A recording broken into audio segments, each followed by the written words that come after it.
Bueno, muy buenas tardes para todos. Nuevamente, como siempre, gracias por su puntualidad y por su asistencia. Carlos, Edwin, Fabiana, bienvenidos. Gracias como siempre por participar. Profe Paola, buenas noches para su merced también. Cuando su merced disponga, podemos empezar. Muchas Claro gracias. que sí. No, gracias a ti, profe. Muy buenas tardes para todos. Fabiana, Carlos, Edwin, que se encuentran aquí muy atentos. Bueno, hoy ya vamos a dar por terminado estas horitas que estamos viendo dentro de esta maestría de ustedes. No sin antes, pues quería saludarlos y decirles que hoy nos toca con mucha paciencia porque vamos a estar 2 horitas hablando, pues dándole fin a estos temas. Fabiana, ¿cómo estás? Buenas noches. La profe, ¿cómo está? Muy bien, gracias a Dios. ¿Y usted? Bien, sí, señora, por ahí recibí, no es que no te haya contestado, es que la semana pasada tuvimos una pequeña situación acá al interior de nosotros. Creo que pues se dieron cuenta ustedes a través de medios de comunicación todo lo que hemos tenido, todo lo que nos pasó también la semana anterior. Después hemos estado un poco movidos, pero ya mañana me sentaré y ya te daré una respuesta a tus asuntos, ¿oíste? Tranquilo, profe, yo ya había dado como silencio negativo, no pasa nada. No, para No, nada, al mentira, mentira. contrario, silencio positivo. ¿Listo? Tranquila, profe, gracias. Dale, muchísimas gracias. Carlos, buenas noches. Hola, profe, buenas noches. ¿Cómo has estado? Muy bien, sí, señora. ¿Y Me usted, alegra mucho. profe? Bien, como les contaba, un poco movidos. Creo que pues por medios de comunicación se dieron cuenta ustedes lo que nos ha sucedido, digámoslo, fuera del contexto. Desafortunadamente, hay muchas cosas que se normalizan en el contexto, ¿sí? En el tema operacional, pero pues también la semana pasada tuvimos un hecho desafortunado exactamente hoy miércoles hace 8 días. Entonces, pues eso nos ha tenido un poco trabajando el tema no solamente desde el punto de vista jurídico, sino también dentro de todo lo que manejamos en temas de género y de prevención. Pero bien, sobreviviendo. Edwin, buenas noches. Profe, muy buenas noches, ¿cómo está? Bien, sí, señor. ¿Y ustedes cómo van? ¿Cómo va Bien, bien, todo? gracias a Dios. Sí, señora. Ya culminando, ¿no? Sí, señora. Gracias a Dios también. Listo. Muy Entonces felices. ok, vamos a sacar como el máximo provecho estas horitas que nos quedan retomando el tema que veíamos en nuestra última sesión. Y para esto, Edwin, ¿me podrías, por favor, en 5 minutos recordar qué vimos en nuestra sesión anterior?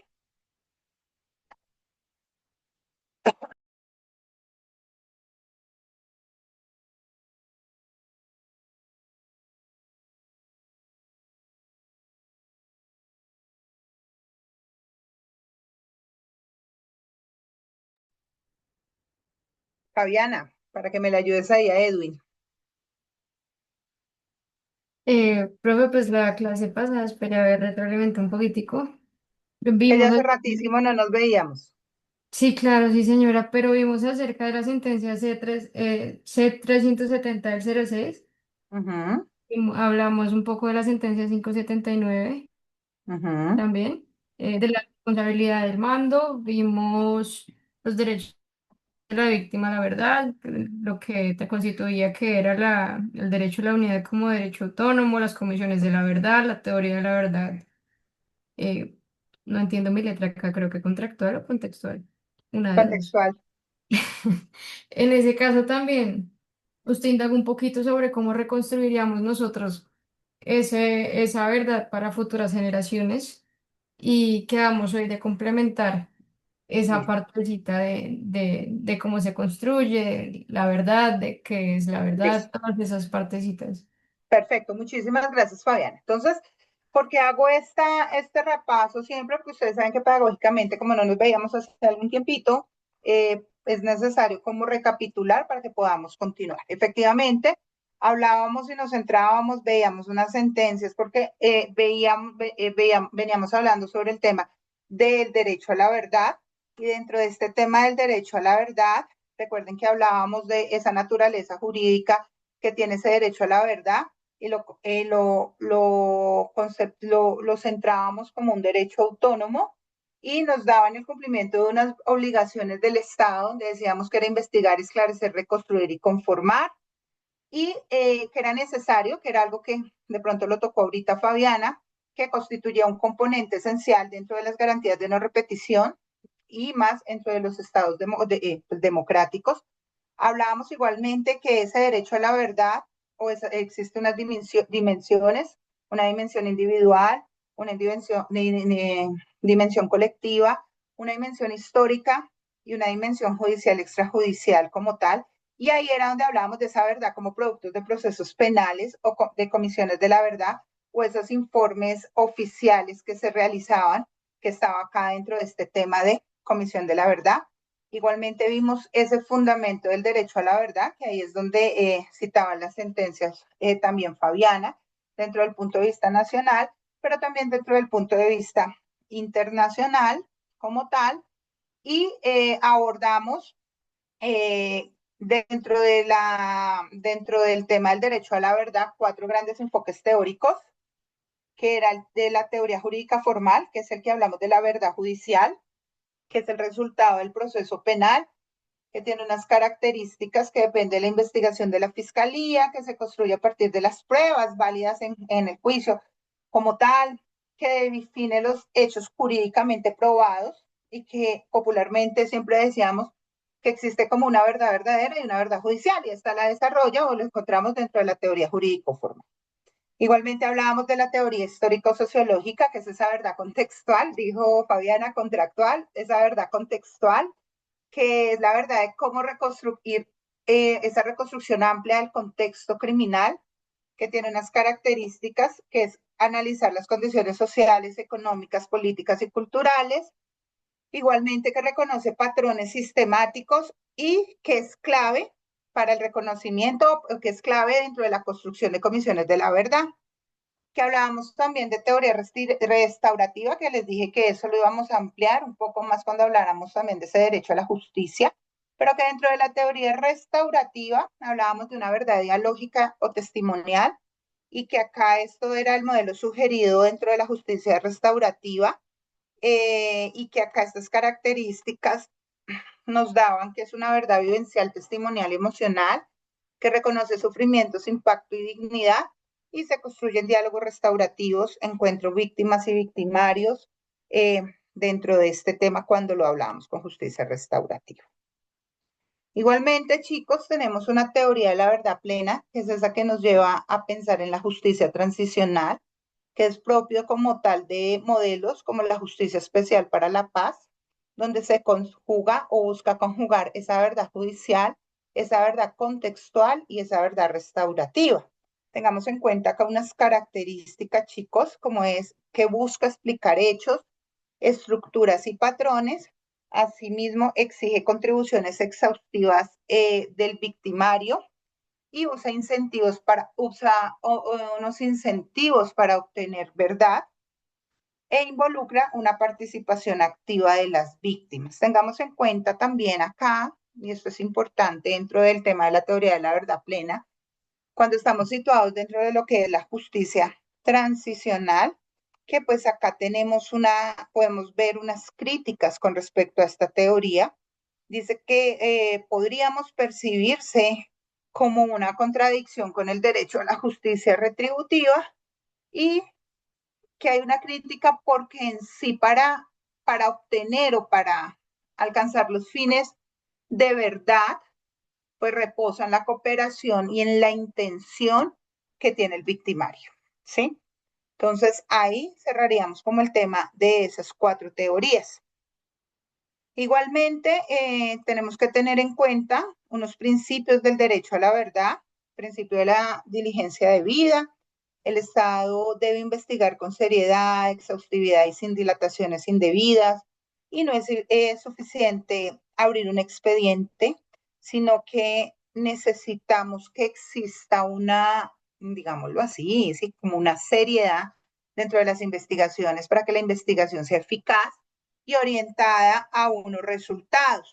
Y aquí hay algo que tenemos nosotros también que ser como muy conscientes dentro de este tema de verdad, es que hemos observado dentro de nuestros temas de justicia, cuando cuando estamos hablando, cuando miramos esto de verdad o cuando hablamos del tema de la víctima, que hay situaciones dentro de nuestro derecho penal que una vez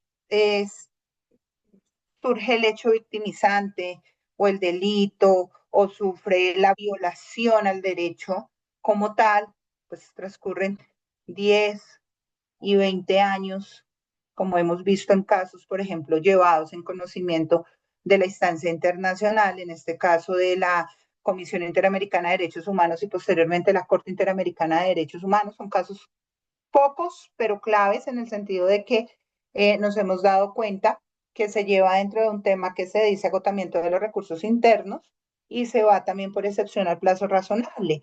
Y esto lo que nos demuestra ya es que frente a esto, pues hay una vulneración por parte de la justicia dentro del principio de diligencia de vida como tal, porque hay algo que nos dicen siempre a nivel interamericano, en este caso a nivel de Corte Interamericana en los diferentes casos, es cómo el Estado, ¿sí? Porque recuerden que a nivel de Corte Interamericana de Derechos Humanos, en este caso, quien responde es el Estado, como tal, como el Estado se defiende diciendo que tiene autoridades tanto para investigar como también para juzgar, pero pues que han pasado más de 10, 15 o 20 años y no se ha logrado tener esa investigación eficaz y esos resultados esperados. Igualmente, tenemos que tener en cuenta el principio de la máxima revelación. ¿Y qué es esto de la máxima revelación? Todo lo que pueda esclarecer vulneraciones graves debe ser revelado. Nombres de responsables, estructuras criminales, cuáles eran los modus operandi, generar también el tema del contexto. Y aquí es donde lo hablábamos en la última sesión, pues la sesión anterior es lo importante que es para nosotros determinar ese contexto, quiénes somos, nuestra parte cultural, nuestros arraigos, nuestros usos y costumbres, qué estaba pasando como tal, porque se generan afectaciones también a eso. Muchas veces creemos, y ahí entra lo que veíamos dentro del tema de la víctima colectiva, también que la afectación solamente se basa en la víctima directa o indirecta, pero en la fijación de contexto nos damos cuenta también cómo se genera una vulneración también hacia la colectividad. Entonces, ahí tenemos el principio de la máxima revelación y tenemos en cuenta dentro del principio de la máxima revelación que aquí el secreto, las reservas o las amnistías generales, pues son incompatibles con este principio, que era lo que hablábamos la vez pasada. O sea, no podemos decir, y en esto también tenemos que darnos cuenta que el Estado colombiano ha avanzado. Yo no digo que ya está el producto terminado porque sería también arriesgado decirlo, y todos estamos como Estado, los que hacemos parte también del Estado, estamos dentro de un proceso, pero nos damos cuenta cómo ya ese tema de reservas frente, por ejemplo, a temas de archivos en derechos humanos y en DIH, ya se ha dado un cambio en el manejo, porque dentro del principio de máxima revelación, cuando estamos frente a temas de víctimas, se hace necesario también como tal que se sepan no solamente las circunstancias de modo, tiempo y lugar, sino que se cumplan lo que yo les decía, quiénes son los responsables, cómo se realizaron las cosas, o sea, cuál era su modus operandi, cómo eran fue una sola persona, cómo sabía esa estructura criminal que teníamos, grupos armados organizados, grupos de delincuencia organizada, estructuras, eran disidentes, o sea, todo lo que está dentro del contexto es necesario revelarlo. Igualmente, tenemos acá este principio, que es el principio de centralidad de la víctima, y dentro del principio de centralidad de la víctima, es entender que la víctima, lo que hemos dicho desde el primer día, es el sujeto de derecho.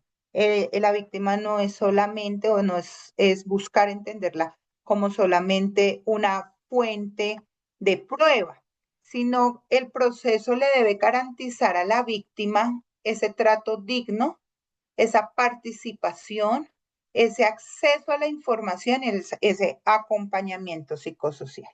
y creo que lo hemos dicho muchas veces en el desarrollo de estas sesiones, estamos todavía como muy bebés dentro del tema de víctimas para evitar dentro de, por ejemplo, rutas de atención o dentro de diferentes situaciones que se están presentando que violan o vulneran derechos.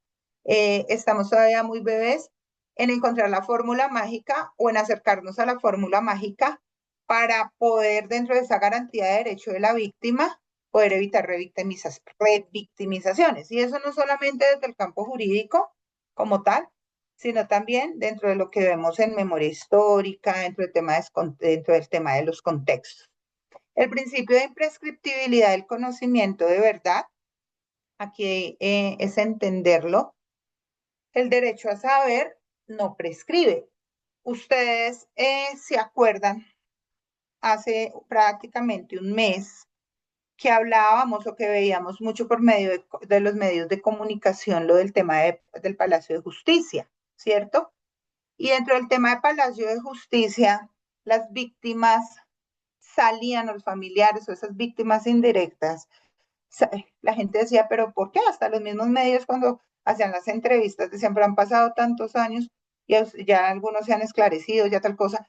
Ellos decían, ok, eso es lo que está pues probado, o eso es lo que nos han dicho judicialmente, pero nosotros tenemos el derecho a saber realmente qué fue lo que sucedió, ¿sí? O sea, sí han pasado tantos años, pero todavía tenemos dudas que no han quedado resueltas y ese derecho para nosotros como víctimas no prescribe.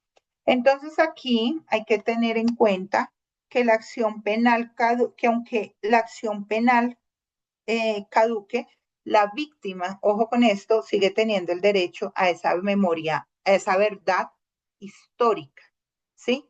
Y por eso se construye y se escribe y por eso se sigue hablando de lo que es, pues en estos casos y en diferentes casos, y más en temas como Colombia, en un estado o en un país donde soportamos un conflicto armado interno desde hace aproximadamente ya 60 años como tal, pues hay que generar, y eso no puede, aunque esa acción penal llegase a caducar, pues no podemos considerar también que la historia o ese derecho a la verdad que tienen las víctimas también, ya se me olvidó, se cerró 20 años, 40 años, 30 años, entonces ya se me olvidó. ¿Listo? Y esto se da mucho también en el tema, y lo decíamos, de desapariciones forzadas, ¿sí? Y ahí la verdad sigue generando cuestionamientos porque esa verdad sigue siendo de obligación permanente, ¿sí? Seguimos y seguimos y seguimos y dónde está y qué pasó y dónde está y qué pasó y dónde está, pero ¿por qué pasó como tal? Entonces aquí estamos hablando y nos ligamos al principio de prescriptibilidad del conocimiento que se tiene como tal o que tiene como tal la víctima frente al conocimiento de la verdad.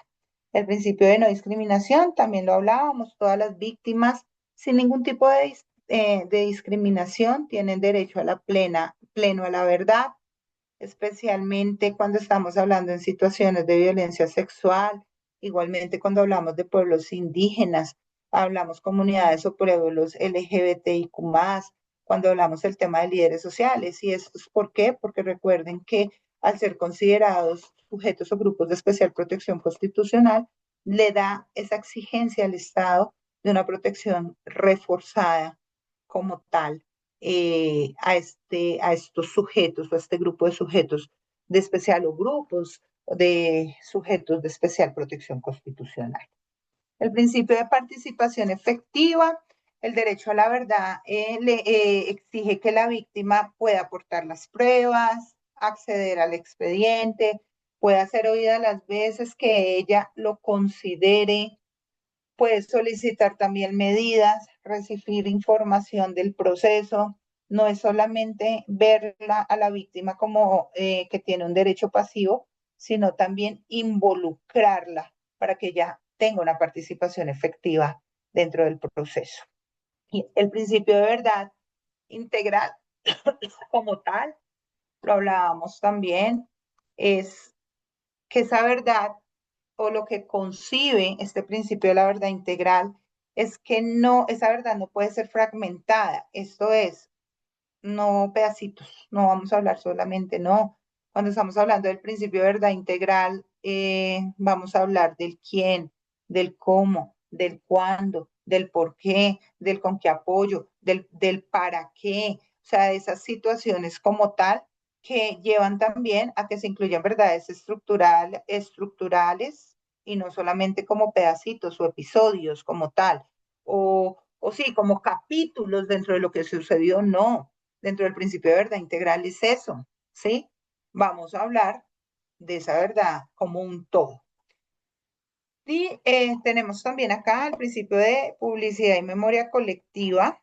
La verdad debe ser socializada, que eso también lo hablábamos dentro de esos principios que tiene la víctima y la verdad no puede ser escondida. ¿Y cómo se materializa esto? Porque es fácil decirlo, pero ¿cómo llegamos a materializar esto? A través de diferentes informes, a través de memoriales, a través de la construcción o de museos, de archivos que se tengan, de reconocimientos públicos de responsabilidad, porque lo que buscamos con este principio de publicación y de memoria colectiva es eso, es preservar la memoria y garantizar o buscar garantizar esas garantías o evitar que estos actos se repitan y garantizar así, pues esas garantías, discúlpenme que sea redundante acá, esas garantías también de no repetición. ¿Ok?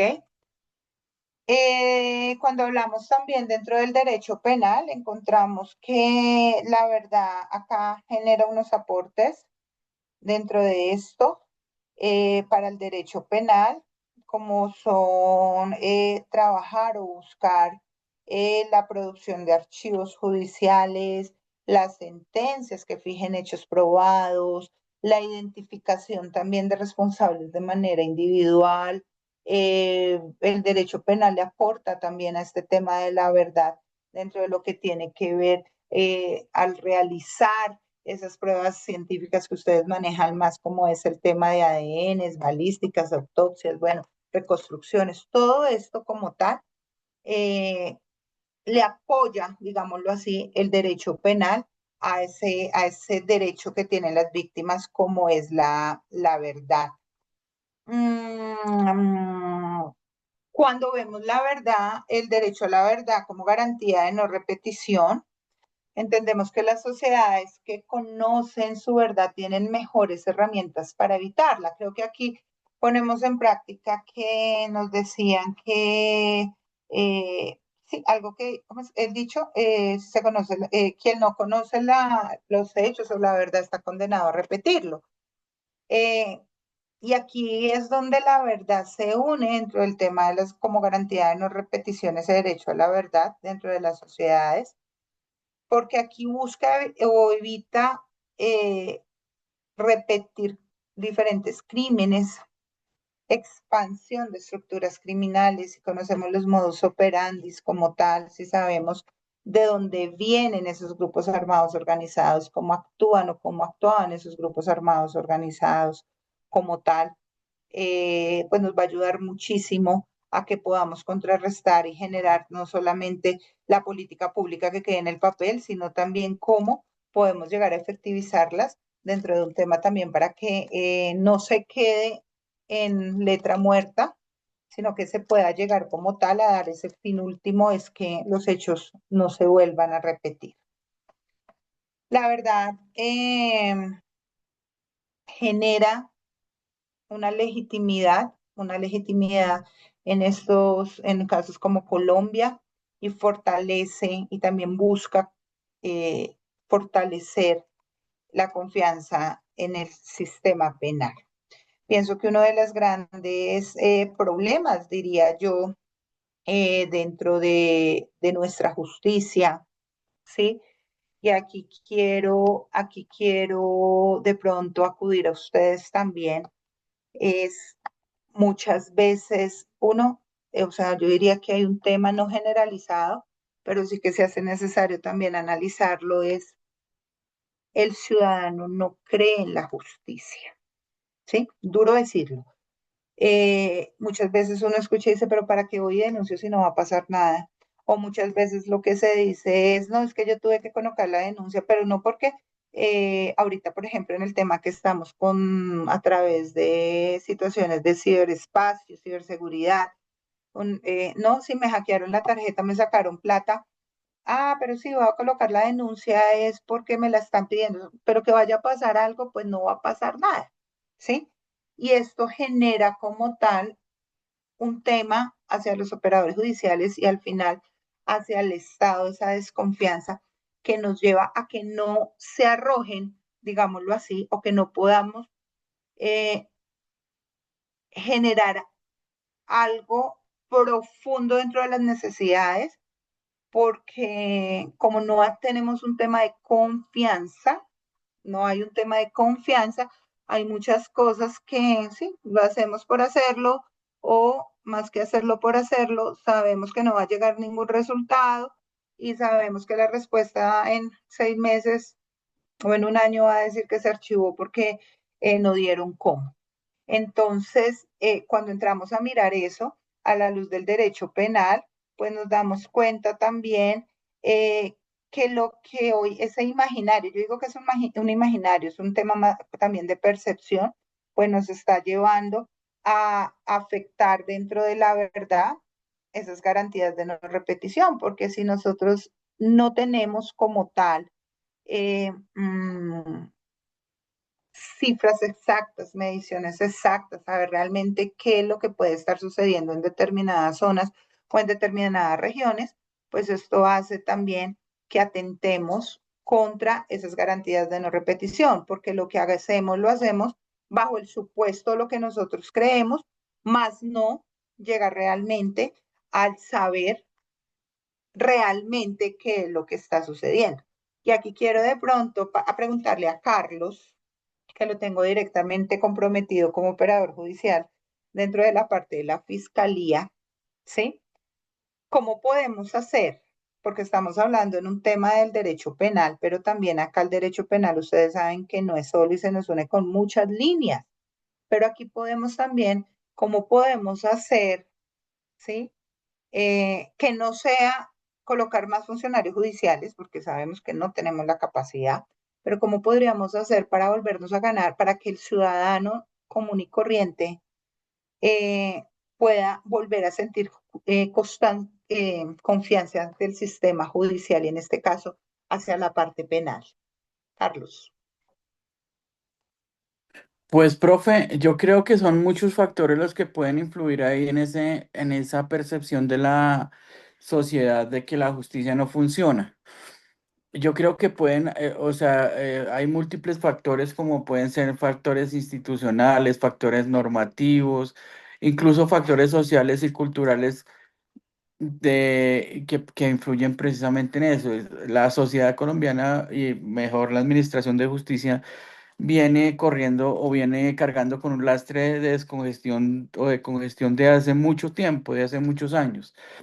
También factores normativos como de pronto que las leyes son complejas, existen los vacíos legales en situaciones no reguladas, no reguladas y reformas constantes, por ejemplo, en el tema de la ley de pequeñas causas que pretendió descongestionar en esos delitos que llamaban de bagatela y que pues la Corte Constitucional creo que fue clara e inexequible.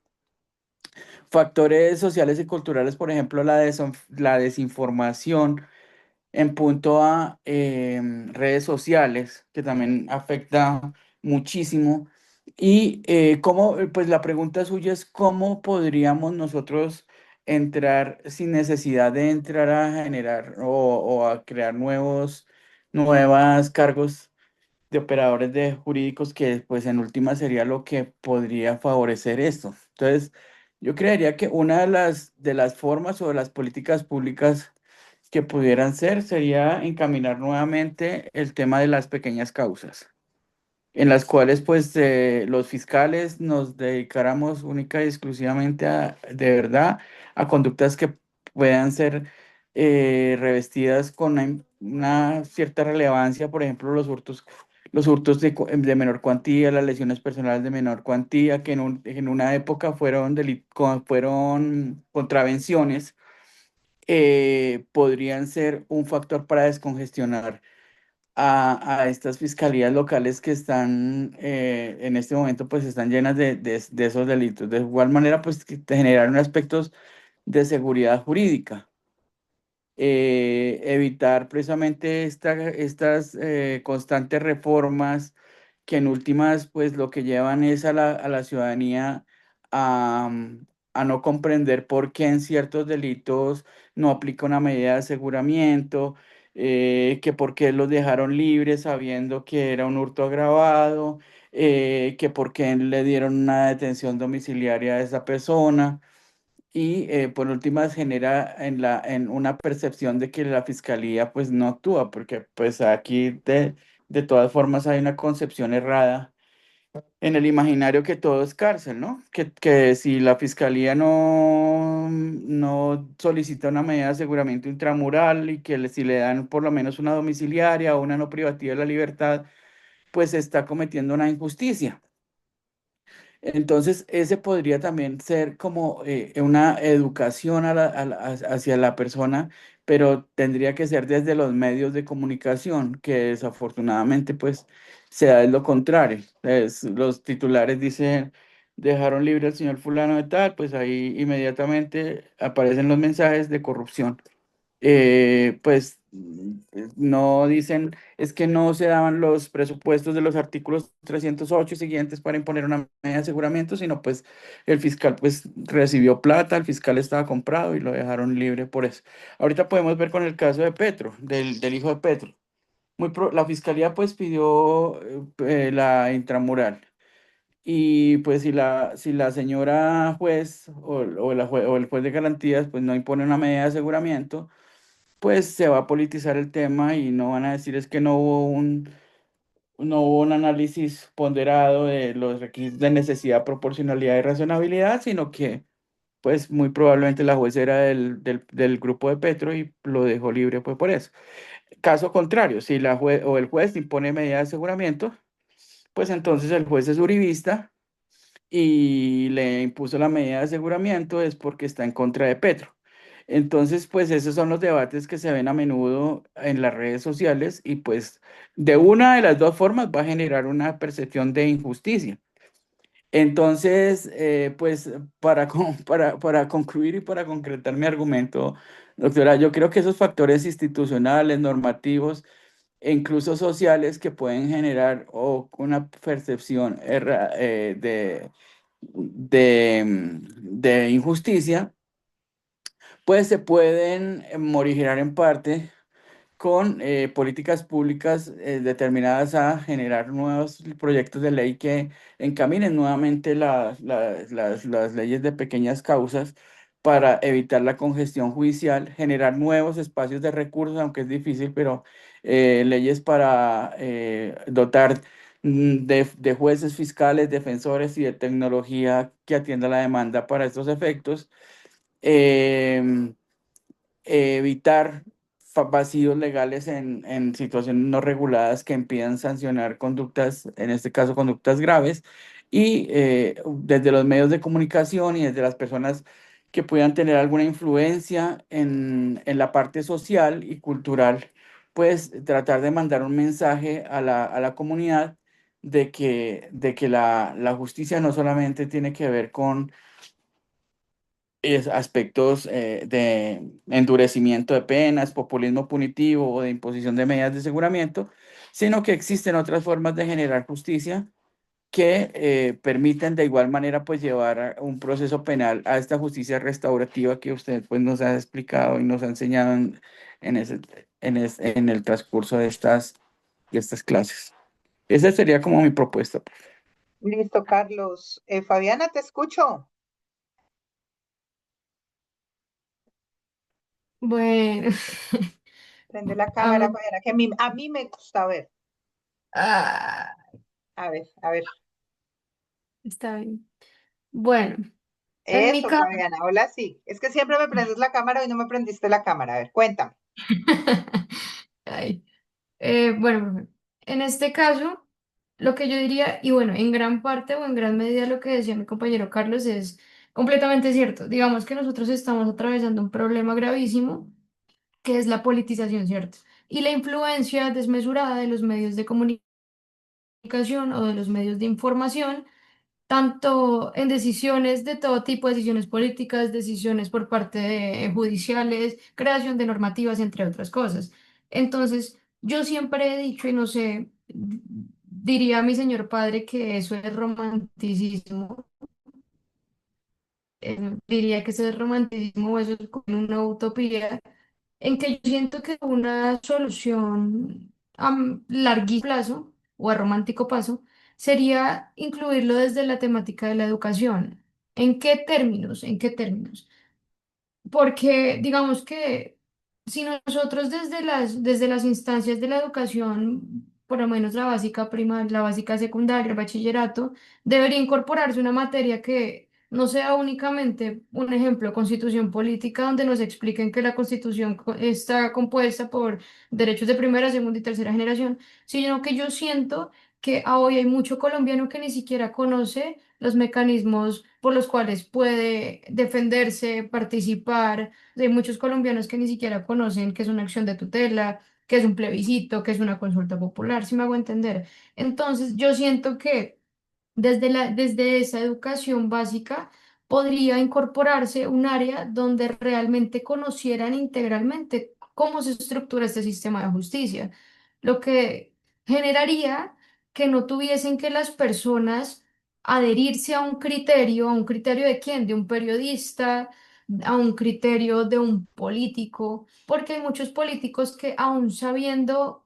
un ejemplo, que no se puede utilizar cierto recurso para algo, pues salen en redes sociales diciendo, es que no me dejaron las partes contrarias utilizar ese recurso, pero todo el mundo sabe que realmente no podía usarse. ¿Pero de qué viven ellos? Pues realmente de ese populismo punitivo, de ese populismo político y de lo que las redes sociales, pues al final del día venden. En ese caso, yo siento que combatir esta problemática de inseguridad o de que la gente se siente de que la justicia realmente no vale la pena, pues partiría desde que disminuyera un poco la ignorancia frente al tema. Aparte de eso, siento yo que también, como lo decía mi compañero Carlos, es muy necesario reducir ese código penal. O sea, hay muchísimos, demasiados delitos, muchos, que uno dice, bueno, pero es que realmente esto es función del derecho penal. O sea, realmente tenemos que acudir al derecho penal para que me solucione este tipo de problemáticas. Entonces, que hay ciertos delitos que son los que están congestionando realmente el sistema judicial, que podrían tener otra vía alternativa de solución, pero no, estamos tan empeñados en que sea el derecho penal el que resuelva estas situaciones sociales que día a día van a crearse muchísimos más delitos. El día de mañana sectores van a querer que se creen muchas más que los protejan a ellos y realmente Colombia va a terminar siendo un país sectorizado y fragmentado. Y el sistema judicial pues va a colapsar, como ya está colapsado. Por lo menos acá en el Huila crearon ahorita en marzo una unidad nueva para descongestión, que ya está congestionada y nomás lleva desde marzo y ya estamos a noviembre, pero ya está a tope. Entonces nosotros decimos, bueno, pero ¿por qué se está congestionando realmente? Porque las personas están acudiendo de forma masiva, las mismas personas están, digamos que acudiendo, por lo menos el delito de injuria y calumnia. ¿Por qué tiene que ir hasta un órgano judicial a que resuelvan problemas? Y me disculpa la profe, de chismes? ¿Por qué tiene que el derecho penal resolver problemas de chismes? Y vamos, y la unidad que está encargada de este tipo de delitos está congestionadísima de calumnias e injurias. ¿Por qué? Porque el vecino me dijo, porque en redes sociales me dijeron, porque el político dijo que las 100 personas que le dijeron corrupto en el video de TikTok las va a denunciar por... Entonces, abra mi investigación contra 100 personas y persígame en las redes sociales. ¿Sí me voy a entender? El caso que usted decía de los delitos económicos, Colombia no está listo. Colombia no está en infraestructura listo para combatir este tipo o esta naturaleza de delitos. Por eso la gente dice, venga, ¿y qué es la única solución que ha dado? No, pues hagamos campañas donde le digamos a la gente, oiga, cuidado que esto es phishing, oiga, venga, cuidado que esto es estafa. Pero la delincuencia va más avanzada que la propia administración de justicia. Entonces nosotros decimos, no, venga, apenas la Seguridad Nacional está adquiriendo estos equipos para defenderse, cuando ya los delincuentes ya les dicen como que venga, hermano, esa versión hace 3 años la tenemos nosotros. ¿Sí me va a entender? Entonces, ¿qué hace falta? ¿Qué hace falta? Renovar, yo digo que es muy importante renovar o cambiar el sistema educativo primario y que se incorpore algo que alimente o retroalimente o ayude a mitigar la ignorancia frente a estos temas, que la gente no sabe que es un principio de oportunidad, que la gente no sabe que el hecho de que una persona esté capturada necesariamente va a ir a la cárcel, que la gente no piense que eso es corrupción, que el fiscal o el juez o el abogado defensor están comprados, que porque quedaron en libertad. Entonces, yo digo que si mitigamos un poquitico esa ignorancia, puede que haya quizá un cambio en el sentir de la seguridad que sienten las personas frente a la administración de justicia. Otra cosa, el tema de evacuación, yo creo que con la incorporación de la oralidad, o sea, cambiamos de lo escritural a un sistema mixto, ¿cierto? Entonces ya no estamos hablando de 40 expedientes en una audiencia, pero estamos hablando de audiencias que están demorándose 3 días. Entonces, ¿cómo por qué?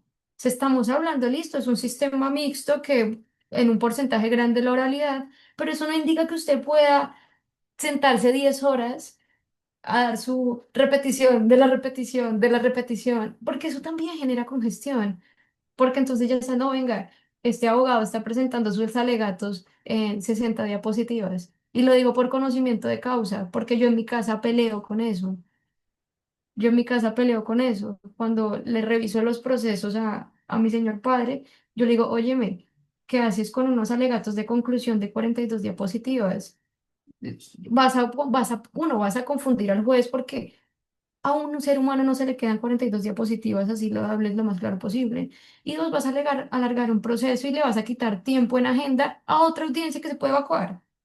Y bueno, es un debate eterno, es un debate eterno. Pero yo digo que también desde esa perspectiva se podría cambiar. No hay mucho por hacer, pero otra cosa muy importante, yo siempre me alargo, pero qué pena. Otra cosa muy importante. Cuando recién iniciamos pandemia hubo un problema grandísimo. ¿Cuál fue ese problema grandísimo? Que los servidores judiciales no estaban listos para actualizarse a un sistema virtual, ¿cierto? Entonces, que los jueces no saben abrir un Microsoft Teams, que no saben, que dicen que no, que si se conectan más de 5 usuarios se cae la plataforma, cuando son plataformas que estaban creadas desde hace muchos años para soportar cantidades exorbitantes de personas dentro de ellas. Entonces, también siento yo que hay una unidad importante tanto por parte de la Administración de Justicia como de la parte legislativa que le hace falta actualizarse un poquito, porque hay mucha normativa que se ha intentado integrar para evacuar, para descongestionar, que no han aprobado sencillamente por ese temor, ¿cierto? Por ese temor a la aplicación de nuevas formas, por esa aplicación de la tecnología, el mal uso de la tecnología, si me van a entender, que están haciendo decisiones con inteligencia artificial, pero no están viendo ni siquiera si las fuentes son confiables.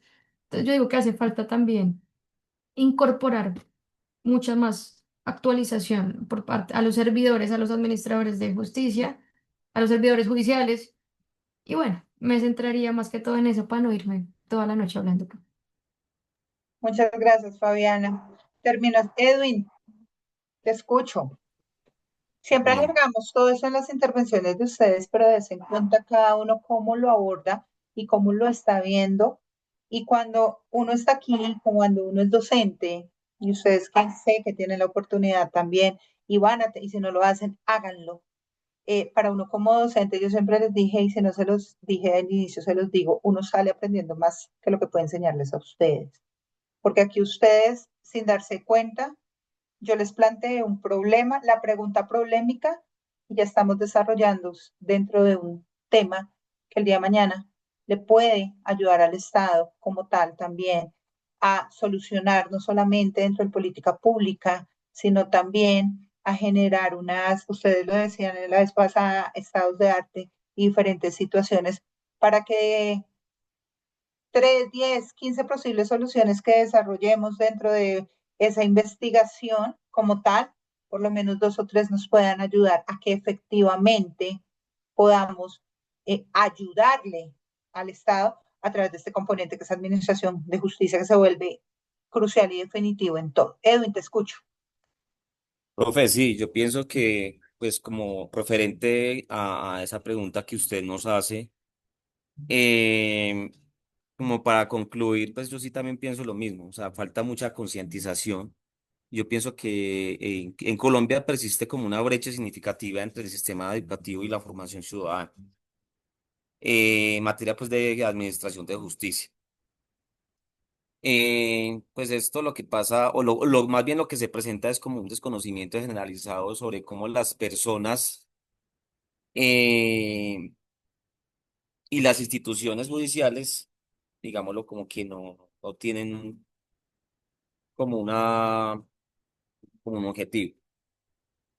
De cómo pues estas personas pueden acceder a los mecanismos de protección jurídica, pues aunque sabemos que tenemos una constitución garantista de esos derechos fundamentales, pues el sistema educativo como que no ha incorporado de una manera pues como robusta estos derechos, como algo más como más pedagógico, como algo que estructure funciones, rutas del sistema de justicia. Yo trabajo con la policía, yo soy docente catedrático pues acá en Manizales, con la escuela, con la DIEPO. Y yo lo digo desde el punto de vista que yo, por ejemplo, yo les doy clase a los futuros patrulleros y me pongo a ver muchas veces de que pues yo les doy clase a los estudiantes y los estudiantes muchas veces me preguntan, profesor, ¿será que las personas son conscientes de lo que usted nos enseña para que la misma convivencia mejore? ¿Cierto? Y a veces me pongo a pensar de que, o sea, muchas veces, por más preparados que ellos estén en temas de convivencia, ley 1801, en derechos humanos, en derecho penal, que es lo que ellos realmente necesitan estar preparados, no es suficiente. No es suficiente porque muchas veces ellos hacen un procedimiento en la calle y por más que ellos medien, por más que ellos apliquen medidas correctivas, ellos necesitan que las personas también sean conscientes de las conductas que están realizando y que esas conductas realmente eh, son las que llevan a que los mismos procesos pues se vayan a saturar en los juzgados o en los centros de conciliación. Entonces, desde ese punto de vista, estoy de acuerdo con lo que decía ahora la compañera Fabiana. Falta mucha concientización de las personas frente a este tipo de, digámoslo, de situaciones. Más a la pregunta que usted nos hacía. Gracias, Edwin. Miren que yo tomo algo de los tres muy importante y quiero también como aportar algo. Acá es, y aquí lo estaba anotando, aquí lo teníamos, estaba haciendo los apuntes de lo que ustedes decían, es el tema de esa enseñanza base. Pero cuando yo hablo de esa enseñanza base, es que como sociedad, si yo le enseño a mi hija que si usted roba, se puede ir y que usted no puede robar, pero no es otro problema que tenemos en Colombia, es que todo lo dejamos a que lo enseñe el colegio, a que lo enseñen las universidades, o a que lo enseñen, fortalece, claro, las instituciones nos fortalecen en muchas cosas, pero si nosotros apuntamos nuevamente a la base como sociedad, miren miren esto cómo empieza, nos va a ayudar mucho a solucionar ese problema de confianza. Entonces ustedes van a decir, pues, ¿cómo así? Les voy a dar el ejemplo. De pronto yo soy aquí un poquito más joven que todos ustedes, pero yo me acuerdo que mi papá me decía, mija, cuando yo era muy chiquita, uso de razón, medio, pues empezaba a tener, mi papá me decía, hija, es que uno no puede robar porque cuando usted robe, él no me hablaba de la cárcel porque yo no lo concebía así, porque es que las personas que roban, hija, por ejemplo, hace muchos años se les cortaban las manos. Por ejemplo, ustedes van a decir, uy, no, eso era terrible, ¿sí? De pronto el método no era adecuado, pero ya se va creciendo, ya el colegio y todo me explicó que no, que ya aquí no se le puede cortar a uno las manos. Pero desde mi casa hay un tema que es yo siempre les digo, dentro de la base como sociedad, dentro de familia, dentro de hogares, se nos ha olvidado es, yo no tengo que llegar al sistema judicial. O sea, no tengo por qué llegar a acudir a un sistema judicial, porque el sistema judicial es cuando yo infrinjo la norma. Entonces, si infrinjo la norma, pues tiene que haber que una consecuencia. Entonces, vamos desde la base también fortaleciendo eso que se nos ha olvidado tanto, ¿no? Principios y valores como tal, como familias dentro de la construcción de la sociedad para que podamos también más adelante entender ese dichoso libre albedrío de qué debo hacer, qué no debo hacer y las consecuencias que las cosas deben tener también dentro de eso. Y eso se fortalece, ya Carlos, ya te doy el uso de la palabra, a lo que hace, y muy bien lo decían ustedes y lo resumían ahorita, cuando yo ya llego y así como me están enseñando la Constitución y me están enseñando que tenemos 32 departamentos y que una cosa y lo otro, se hace necesario también enseñarle al estudiante eso. Oiga, que hay 1000 métodos para resolver conflictos. No todo se puede ir a los puños, no sé, ¿sí? O sea, lo estoy diciendo acá. Porque ya sabemos que si usted se va a los puños, eso se puede llamar, oye, si yo le digo al niño en lesiones personales, no me va a entender absolutamente nada. Pero es como, miren, desde la base tenemos que empezar a trabajar, porque si no hay el delito, si no se comete la conducta, pues no vamos a llegar al sistema judicial o al sistema disciplinario. En la parte de policía lo decía ahorita Edwin muy claramente. Edwin nos decía, es que a nivel de la policía, claro, y nosotros a nivel de las fuerzas militares, tenemos régimen disciplinarios, cosas tan sencillas como esta. Y lo voy a poner a nivel disciplinario, como para sacarlo del entorno de la parte penal. Ahí nos dicen, por ejemplo, que si yo no puedo tener deudas como tal, porque eso da lugar y que si las tengo, pues debo estar al día. No es que yo no pueda ir al banco y sacar un crédito, claro, ¿sí? Pero no se puede concebir como tal que esas deudas yo pase un cobro coactivo, porque eso atenta contra mi deber o mi función, mis principios, mis valores, el honor, las virtudes militares, ¿sí?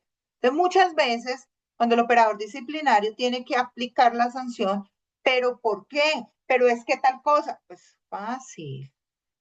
Sí, es que yo no puedo, pues ¿para qué se metió en el carro de 300 millones de pesos? Usted sabía que no podía pagar las cuotas. Son ejemplos, ¿sí? Es un poco para que me entiendan más el concepto. Entonces aquí, ustedes todo lo que dicen tienen la razón y es un tema de confianza, pero vamos a la base, ¿sí? Si no volvemos, si no nos vamos hacia atrás, si no entendemos, pues todo se va a volver y todo se normaliza y quieren que la justicia arregle situaciones sociales, que ahí viene el problema, ¿cierto? Creo que Edwin hablaba del tema de los consultorios jurídicos, qué herramienta tan importante, por ejemplo, en la resolución de conflictos, qué herramienta tan importante tenemos como tal, ¿sí? Pero no, tenemos que llegar, y lo decía Fabiana también, lleguemos hasta la parte penal. O sea, yo no puedo ir a sentarme en un consultorio jurídico a resolver un chisme, no, eso no puedo. Me voy de una vez, injuria y calumnia. Ah, porque es que yo tengo el derecho. Claro que tienes el derecho. Pero miremos a ver también dentro de ese conocimiento, de esa educación que yo te doy, de esa información, cómo tenemos otros medios, llamémoslos así, ya se entraba acá, mecanismos alternativas para la solución de conflictos que nos pueden ayudar también a descongestionar. Y cuando descongestionar, yo sé que vamos a tener en cuenta temas, vamos a tener, dame 2 segunditos, que cuando yo entro y verifico me voy a dar cuenta que hay situaciones a través de estos temas de resolución de conflictos, de 1000 cosas con las que contamos y que no conocemos porque estamos de acuerdo, que nos pueden llevar a acompañar ese sistema judicial, que no todo sea tan impunitivo, porque es que si no es cárcel no sirve, si yo no yo les digo allá a los militares, bueno, mija, ¿y usted qué quiere? Entonces se lo cuelgo allá de los mástil, bajo bajo la bandera de Colombia, lo cuelgo, eso es lo que usted quiere. No, es que, pues entonces resolvamos hay otras formas de resolver para no congestionar. Carlos, cuéntame. Sí, señora, profe, es que cuando usted estaba hablando yo, pues pensaba en dos conceptos que me parecen clave ahí es, primero, el respeto a la autoridad y el segundo, la formación en una cultura de legalidad, porque me parece que son dos aspectos o pilares fundamentales en un Estado de Derecho. El primero, el respeto a la autoridad. Es que cuando yo estaba en Soacha de fiscal hace mucho tiempo, me correspondió en algunos momentos estar en una fiscalía de infancia y adolescencia. Y yo veía, pues, haciendo un análisis muy por encima, que la mayoría de los muchachos que llegaban allá eran hijos no tenían papá, eran de familias disfuncionales, sin querer estigmatizar a las personas que no tienen, o que no, pero sí lo veía como un común denominador.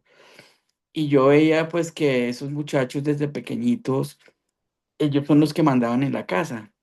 Entonces son muchachos que de 14 15 años, pues que la mamá nunca estaba y ellos pues prácticamente ya eran los que mandaban a la mamá. Entonces yo decía, bueno, si un muchacho de estos no tiene como este parámetro de autoridad de la casa, pues muy probablemente el policía va a ser un tombo, el fiscal va a ser un cualquiera, el juez va a ser cualquiera y que le van a hacer caso a otra persona si nunca le han dado órdenes desde pequeñito. Entonces, yo lo miraba desde ese punto de la perspectiva de reconocimiento de autoridad, el reconocimiento de la legitimidad y que hay personas por encima que tienen la facultad legal de imponer y de hacer cumplir precisamente una norma que muy probablemente los va a perjudicar. En ese sentido, pues me parece que ese reconocimiento de legitimidad es fundamental y lo que hablaban ahorita de el crecimiento dentro de un entorno de legalidad, porque yo también lo veía, es que en Soacha se ven muchas cosas. Un muchacho que crece en Cazucá desde los 13 14 años en la calle, donde pues prácticamente están en torno de muchachos consumidores de sustancias psicoactivas, de muchachos que son desde pequeñitos están dedicados al hurto, desde pequeñitos están dedicados a cualquier clase de comisión de conductas ilícitas, pues necesariamente van a verse perjudicados o van a verse implicados en esa clase de conductas. Entonces, esos entornos que también se trasladan a los colegios, que también se trasladan a a otras formas en que las personas pues se van a socializar y que no tienen una educación jurídica, una educación cívica. La autoridad se percibe como una imposición, no como un garante de derechos, sino que es una forma de autoridad que no van a reconocer nunca, pues esas situaciones van a afectar necesariamente ya cuando las personas sean adultas. Entonces, esos dos factores me parecen muy importantes. El primero, la cultura de legalidad y segundo, el reconocimiento de la autoridad por parte de los jóvenes, sobre todo.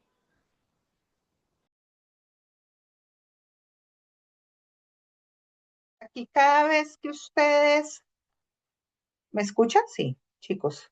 Aquí cada vez que ustedes hablan me surge otro interrogante.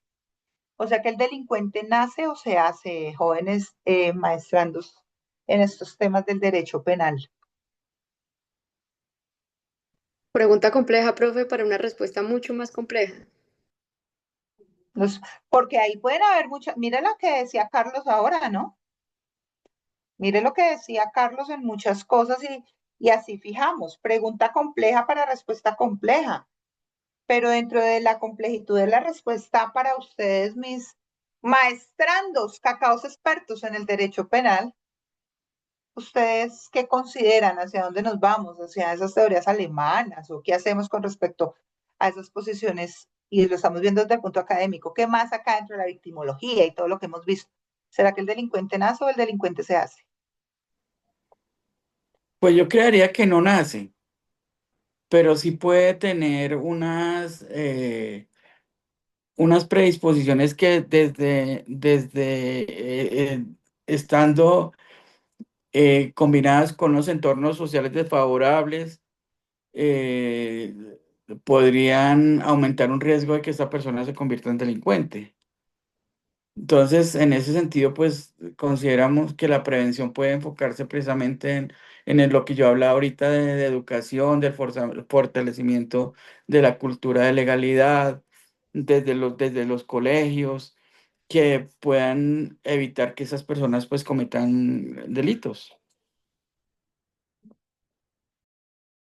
Ok, Carlos, Fabiana, ¿el delincuente nace o se hace? Profe, yo sí me voy a meter en este caso, por eso yo le decía a usted, en este caso va a haber una respuesta muchísimo más compleja. ¿Por qué? El delincuente nace y se hace. ¿Bajo qué perspectivas? El delincuente se hace por su entorno, por la forma como crece, por el entorno donde se cría, se desarrolla sus primeros experiencias, su etapa de absorción, de conocimiento, de creación de personalidad. Bueno, eso ya lo explicaba el compañero Carlos. No obstante, acá voy a entrar en un área que me gusta mucho y es ya criminología pura. El delincuente nace bajo ciertas perspectivas y de cuáles. A mí, cuando estoy dictando la materia de criminología, especialmente me gusta hablar mucho de este tema. ¿Por qué? Yo lo llamo y yo les digo a mis estudiantes que vamos a ver una cátedra que se va a llamar Reducción de la Ignorancia. Es un poco tenso, pero ya voy a explicar por qué. Hay ciertos delitos los cuales hay personas que no necesariamente crecieron en un entorno marginal, no necesariamente crecieron bajo dificultades que generaron que su comportamiento tendiera por lo menos al hurto o a la violencia, entre otras cosas. Sin embargo, el cuerpo o el ser humano está hecho de elementos complejos, neurotransmisores, química, biología, y el ser humano al momento de estar compuesto 100% de este tipo de causas o de este tipo de cosas, llamémosle cosas, pueden alterarse. Entonces, digamos que a mí en qué campo me gusta entrar. A mí me gusta entrar ya en este campo a hablar de neuropsicología. Digamos que el ser humano en su complejidad de cómo está creado, de cómo fue creado, digamos, cuando nosotros estudiamos la mente criminal hay muchas teorías que a hoy, bueno, a hoy pueden ser insostenibles, pero en su momento tuvieron mucha razón. Por lo menos Lombroso decía, no, venga, pero es que las que tengan ciertas afecciones o formas en su cerebro, pues es porque van a tender a ser criminales. Obviamente estos fueron desvirtuados porque decían, venga, no puede haber una media y esa no tiene sustento científico. Pero más adelante vinieron y dijeron, bueno, pues vamos a estudiar de forma íntegra cómo los delincuentes se están comportando. Y que llegaron a encontrar que por lo menos son mucho más propensos a cometer delitos violentos como homicidios o algún tipo de agresión sexual a aquellos hombres que en su infancia o durante el nacimiento o durante su gestación su química cerebral cambió en cuanto a su hipotálamo, a su amígdala o a su tálamo, que pudo haber sido con ocasión a una inflamación durante el periodo de gestación, entonces que bueno, que si se inflamaba el hipotálamo durante ese periodo de gestación, entonces esto generaba una falla en los comportamientos, en la percepción de la empatía, en la respuesta a la violencia y otros estímulos. Entonces, no, que los hombres, ¿porque son más propensos a cometer delitos o a convertirse en delincuentes o a ser delincuentes? Bueno, porque los hombres únicamente no están batallando contra su hipotálamo, su tálamo y su amígdala y sus neurotransmisores, la noradrenalina, entre otras muchas, sino también con la testosterona, entonces que los hombres también tienen que luchar con estos cambios en su química corporal.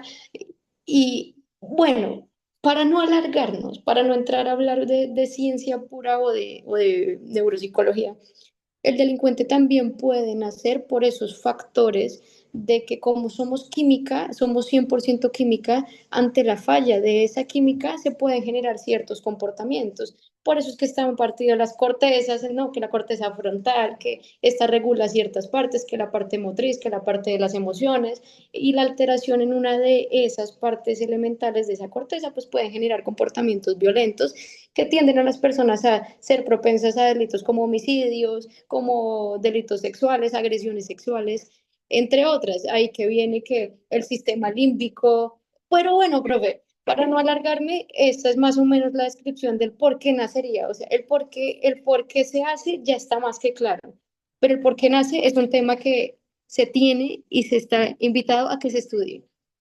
Y ya. Muchísimas gracias, Fabiana. Carlos, a ver,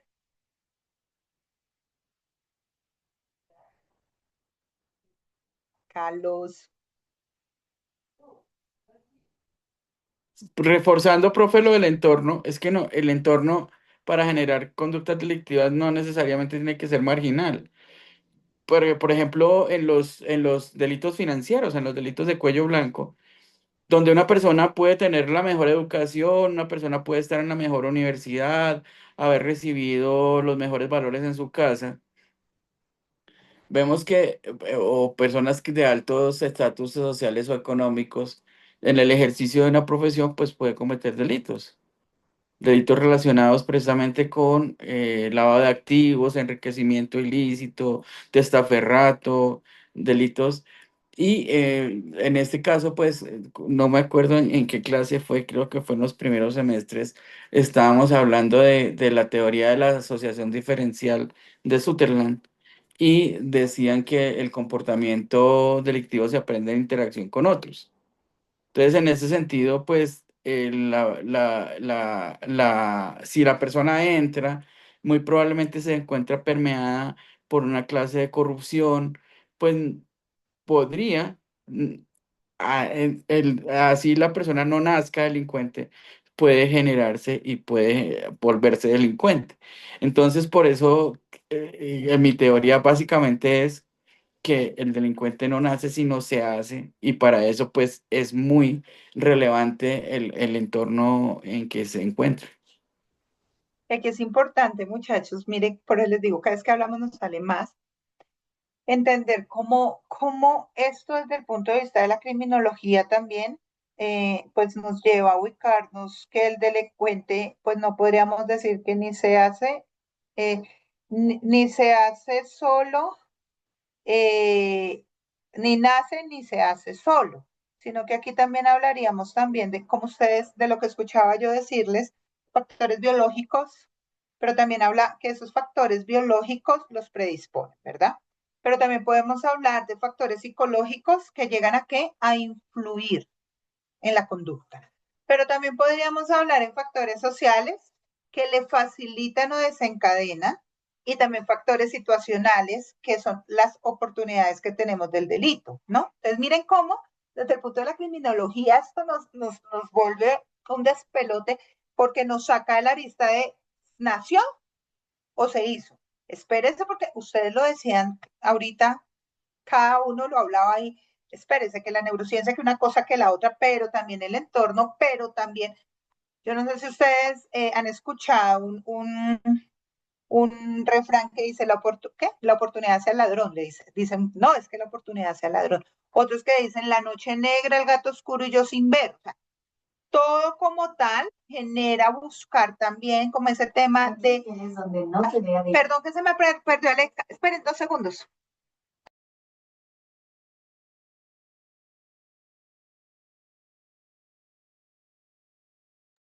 Discúlpeme en 2 segundos que hablé muy duro y esta Alexa aquí en la caja se me prendió. 2 segundos. Apágame.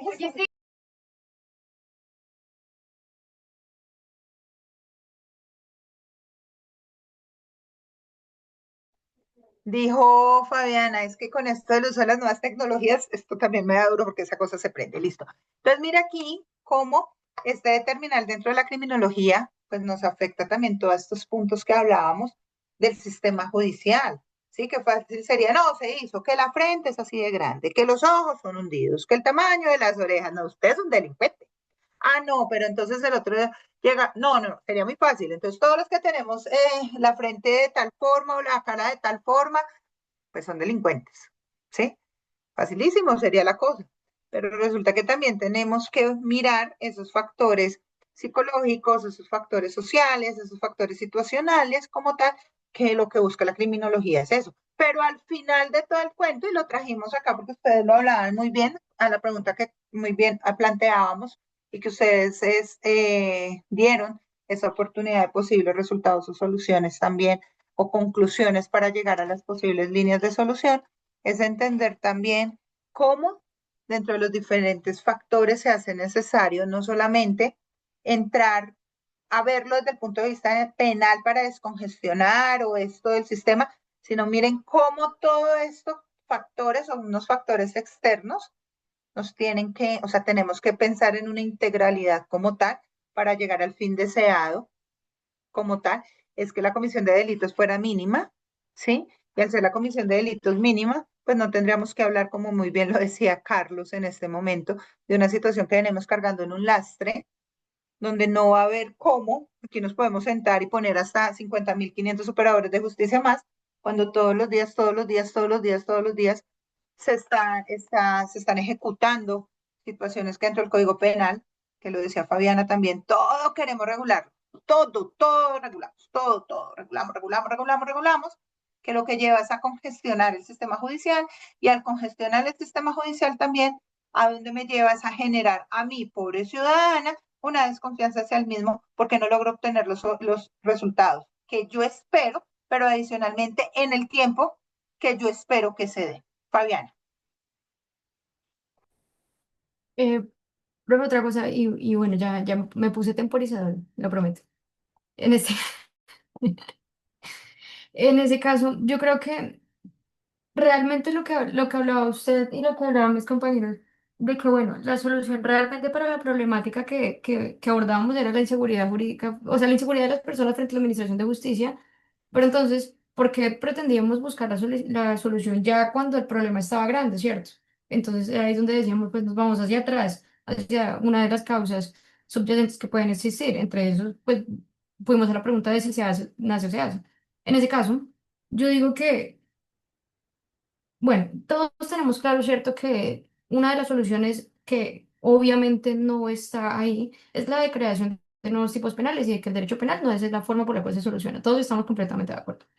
Pero entonces, mi pregunta radica en que si nosotros sabemos de dónde, o sea, qué pueden hacer o se puede hacer, independientemente del debate, que el delincuente puede hacer o se puede hacer, la falla de ambos puntos está en el mismo lado, que es intervención temprana, independientemente si sea desde que el delincuente está gestándose hasta que el delincuente se está creciendo. Yo digo que la falla real está en que, pues, la real solución a que las personas dejen de sentir esa insatisfacción hacia la administración de justicia, que ya sabemos que en parte es por esa congestión, que en parte sabemos que es porque hay mucha criminalidad también, pues entonces vámonos hacia atrás, hacia cómo vamos a realizar o a cambiar esa intervención temprana, pues para evitar que ciertos ciudadanos pues o lleguen a ese punto de tener que delinquir, ¿cierto? Pues si no hay delincuencia, pues no hay congestión, se me va a entender.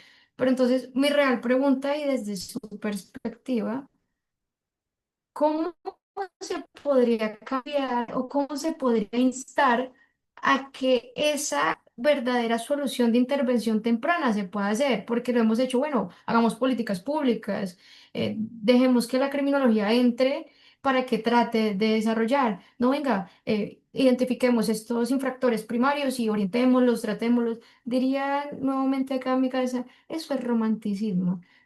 Pero entonces, ¿usted no cree que debería cambiarse esa perspectiva de ese romanticismo? O sea, ¿cómo cree usted, profesora, que podría realizarse esa intervención temprana o dónde tendría que aplicarse el cambio? ¿Y usted cómo lo haría? O sea, Carlos, acá usted no lo está proyectando en clase, muchachos, venga, reflexionemos. Pero como para que no quede en que nosotros propongamos y en que usted nos enseñe esas vías para el cambio, ¿qué podríamos hacer diferente? ¿Por dónde empezar? Fabiana, me va a apagar la cámara. Le voy a responder algo. la respuesta que yo te voy a dar es más romántica que lo que tú has planteado. Porque es más romántica, con eso te digo todo. Si tu papá me está escuchando, debe estar abriendo los ojos y diciendo, ahora sí, peor. Ahora sí, ah, ahora sí, peor. ¿A qué voy? Mi respuesta es más romántica. Yo pienso que no hay que llegar a buscar esas primeras intervenciones. Yo pienso que el núcleo de la problemática la tenemos dentro del tema social y dentro del tema de estructura de hogares y de familias. Pero le digo, yo soy más romántica aún, ¿sí me entiendes? Porque si nosotros lo decía, por ejemplo, Edwin ahorita, ese tema de autoridad, yo te hago una pregunta y aquí nos vamos a ir. ¿Tú por qué respetas a tu papá, Fabiana?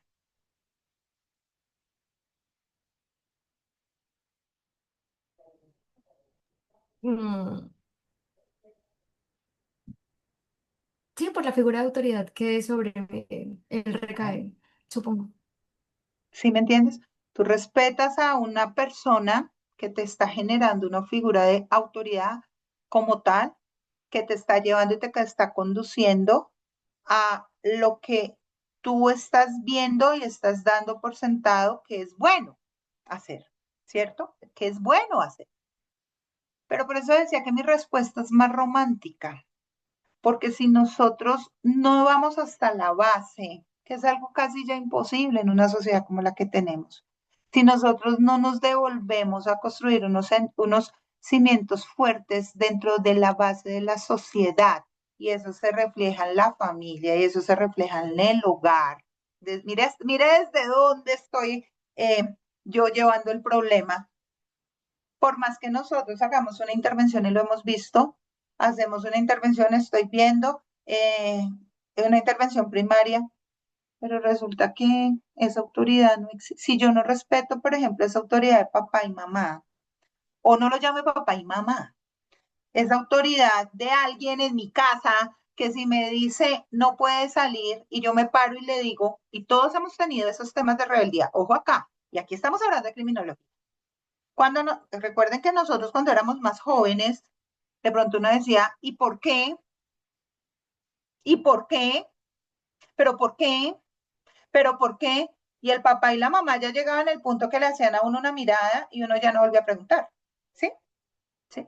Ah, que el método dentro de la psicología, ahora eso los vuelve a uno, vuelve a un chino bobo, bueno, lo que sea, pero ese respeto a la figura de autoridad dentro del hogar. Y son casos así sencillitos como tal, es lo que me lleva a que yo en la calle pueda respetar la autoridad también, ¿sí? A que si yo veo una persona, lo decía ahorita Edwin, hablemos en el caso de la policía, por ejemplo, pues es autoridad. Ah, que es bueno, que es malo, eso es otra cosa, pero me genera una autoridad. Entonces, si yo no intervengo desde la parte familia, donde ya es normal que las niñas me queden embarazadas a los 9 y 10 años, ¿sí? Y usted me va a decir, pero ¿eso qué tiene que ver, profe, con lo que estamos viendo? Pues mucho tiene que ver, ¿sí? Porque esa parte social me va a llevar también a unas situaciones donde ni siquiera hay un desarrollo de esa niña para saber qué es lo bueno, qué es lo malo, pero tiene que salir a buscar cómo mantener al chino. Y si no me dan trabajo por cualquier cosa, pero viene la oportunidad de que haga tal cosa para llevar a ese niño. ¿Sí me entiendes? Entonces, vuelvo a decirte, no te tengo la respuesta porque mi respuesta es más romántica y más fantasiosa que la tuya. ¿Sí?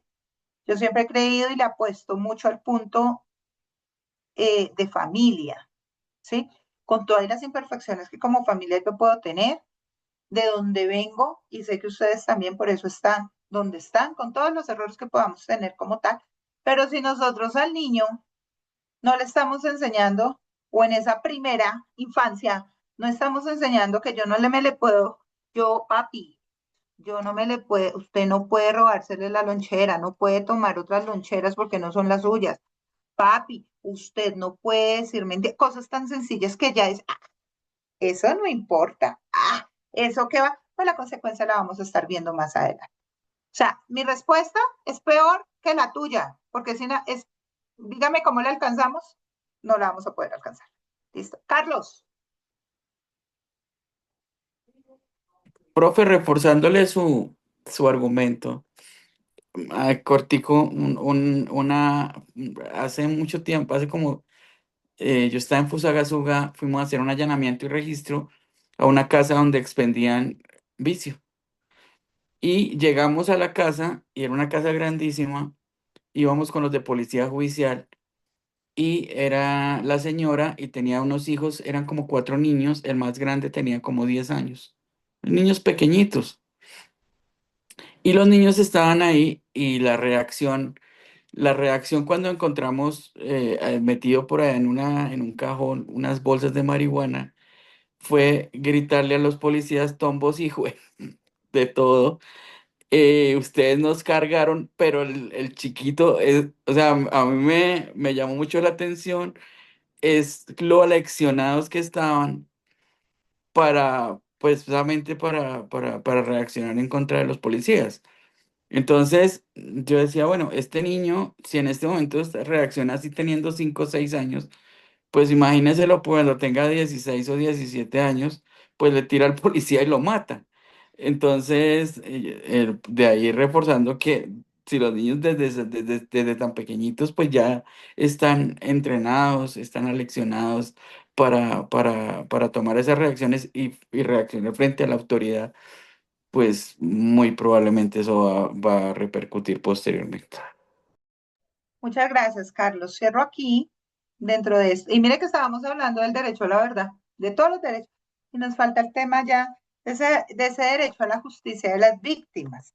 Pero ¿por qué me interesa acá? Y les voy a hacer acá una pregunta y quiero que de manera rápida, ustedes me ayuden a dar una respuesta con el fin de poder ya entrar al tema de la justicia retributiva y restaurativa para finalizar como tal estas sesiones. Y la pregunta o las preguntas que les quiero hacer acá para dar esas respuestas rápidas es lo siguiente. Para ustedes, ¿qué significa hacer justicia para una víctima? Castigar, reparar, ser escuchada, saber la verdad, todo eso, hace falta algo más. Entonces la pregunta es esa, ¿qué significa para ustedes hacer justicia para una víctima?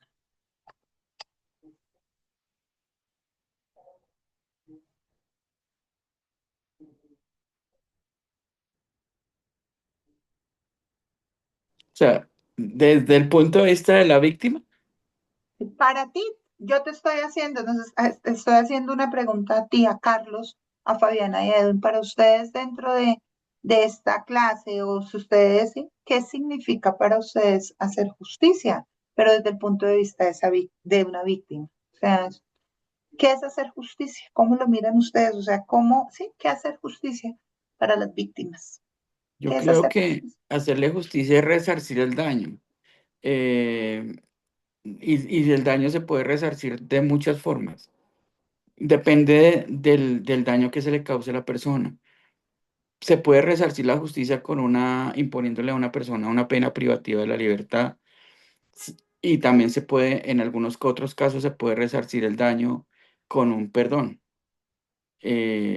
O con un acto simbólico como en eventos de justicia restaurativa. Pero creería yo que depende de la gravedad del daño que se le cause a una persona. No es lo mismo a una persona que le roban un celular, a una persona que le matan el hijo, o a una persona que le secuestran o le desaparecen a su papá.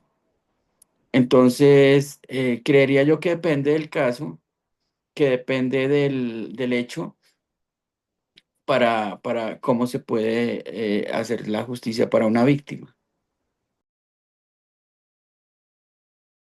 Gracias, Carlos. Edwin, te escucho. Profe, yo pienso que hacer justicia para una víctima no es solamente castigar, sino pues también restablecer esos derechos, reconocer la verdad, reparar ese daño de tanto que hemos hablado y también evitar que eso vuelva a ocurrir. Pensaría que eso es como hacer justicia para una víctima.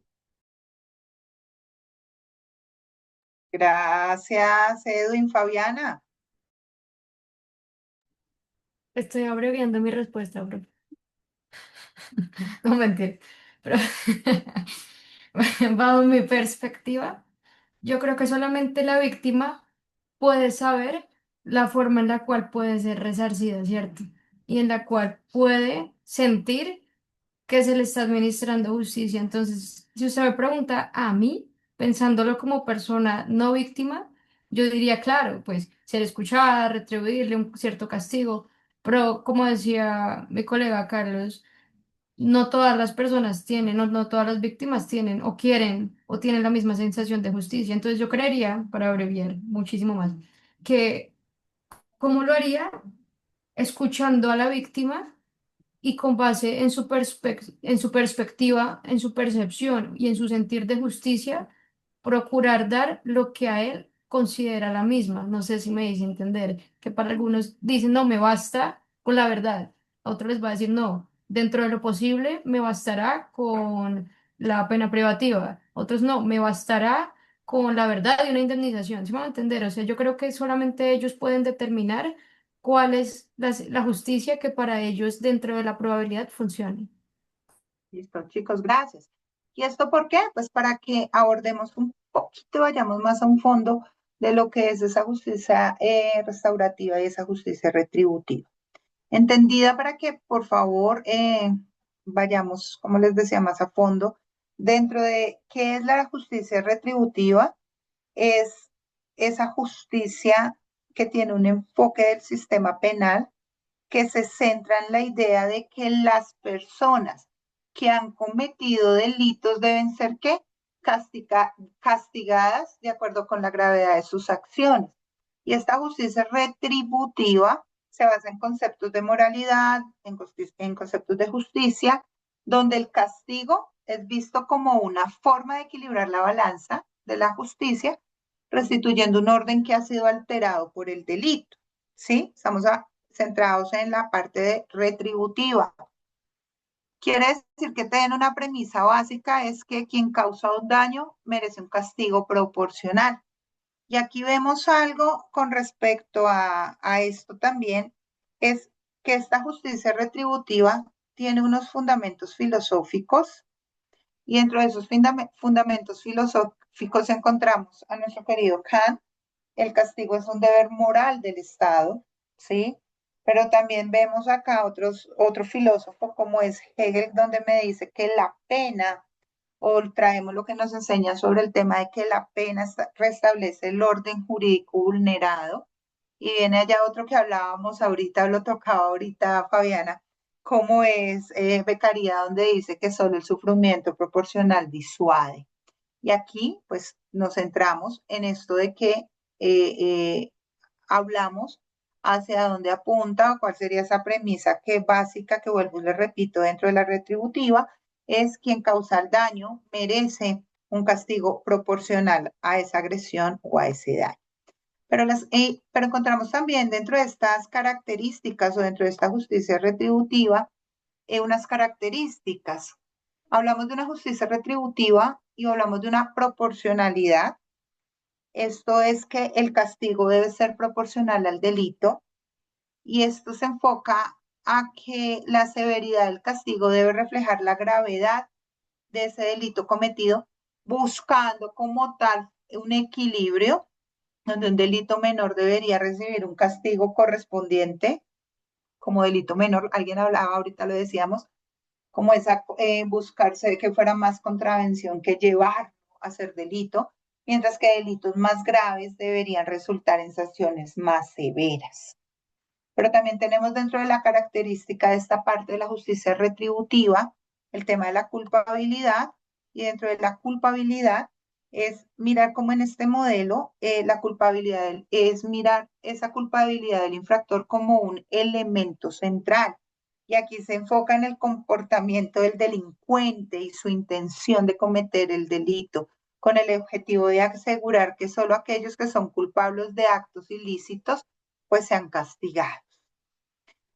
Igualmente podemos encontrar una característica dentro de esta justicia, que es la de legitimación de la conducta delictiva, se margina aquí la conducta delictiva como moralmente inaceptable y por lo tanto es algo justo de ser castigado, reforzando normas sociales y jurídicas que condenan como tal estas conductas, ¿cierto? Y aquí hay que tener en cuenta también como característica el punto del foco en el castigo. Dentro de esta justicia retributiva se centra en el castigo como una forma de respuesta al delito, donde el sistema penal, que es de lo que hoy hemos centrado muchas cosas de nuestra clase, si no decir todo, actúa como un medio para qué? Para sancionar el infractor, buscando obtener una justicia a través de lo que llamamos la penalización. ¿Mm? Pero hay otra característica también dentro de la justicia retributiva, y dentro de la justicia retributiva tenemos que va guiada por un proceso formal, y generalmente cuando estamos frente a este tipo de justicia, decimos que implica un proceso judicial formal, donde desarrolla un juicio para determinar la culpabilidad del acusado, seguido como tal de la imposición de la pena. ¿Ok? Dentro del tema del enfoque procesal y la posición de la víctima, en este modelo retributivo encontramos que ese conflicto es en sí entre el Estado versus el imputado, ¿no? Como tal, por la misma función básica o noción básica que se tiene o que desarrolla este tipo de justicia. Asimismo, la víctima es fuente de prueba y no se considera aquí como sujeto central por el mismo modelo que maneja esta justicia. Y aquí vemos que se considera que la pena no repara, sino que vemos la pena desde el punto de vista de castigo, dentro del tema de la justicia retributiva.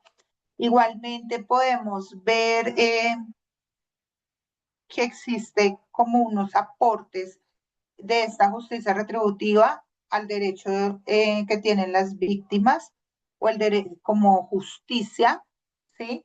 Ya que atribuye esa responsabilidad, una atribución de responsabilidad, produce condenas, genera verdad judicial y da sanciones, sanciones como de social, de control social y también del orden. Y aquí me acuerdo algo que hablábamos ahora, creo que Carlos lo decía hace un ratico, y después Fabiana se lo apoyaba cuando decían, es que aquí nos acostumbramos que sí tiene que irse a la cárcel y que entonces se impone la medida y no es intramural, sino que tal cosa, entonces no sirve la justicia, ¿sí? Entonces miren cómo todo este desarrollo, pues debemos darlo para entender un poco también dentro de este tema, conocer ese a dónde llegamos dentro de la justicia retributiva y cómo llegamos también dentro de la justicia restaurativa, ¿sí? Como para entender sobre qué estamos y sobre esos mismos enfoques que tenemos que ver dentro de eso. Igualmente aquí, dentro del tema de la justicia retributiva, hablamos como cuando se daba o se tenía ese sistema penal o lo vemos reflejado en sistema penal, en ese sistema penal acusatorio, que aquí vemos algo dentro o se puede considerar dentro de nuestro código penal también, que se adopta ese sistema penal acusatorio. Este sistema se considera base en principios de la justicia retributiva, ¿no? Donde los delitos son enjuiciados a través de un proceso judicial que culmina ¿en qué? En una sanción penal.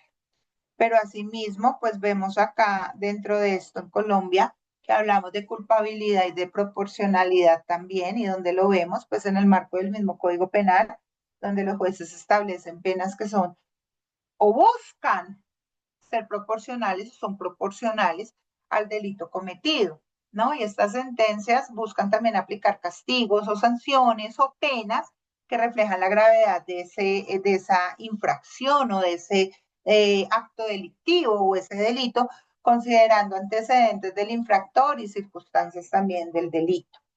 En cuanto al enfoque de la sanción, tomando también como eso que hablábamos ahora de esas características, cuando lo vemos acá en nuestro país, pues la justicia retributiva en Colombia enfatiza las penas privativas de la libertad, que hoy ustedes mismos lo decían ahora, ¿cierto?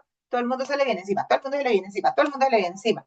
Así como otras sanciones, como multas y trabajos en beneficio también, pues en temas, por ejemplo, en temas de sanciones o penas alternativas, y el Estado actúa como el encargado de imponer ese castigo apropiado a través del sistema judicial.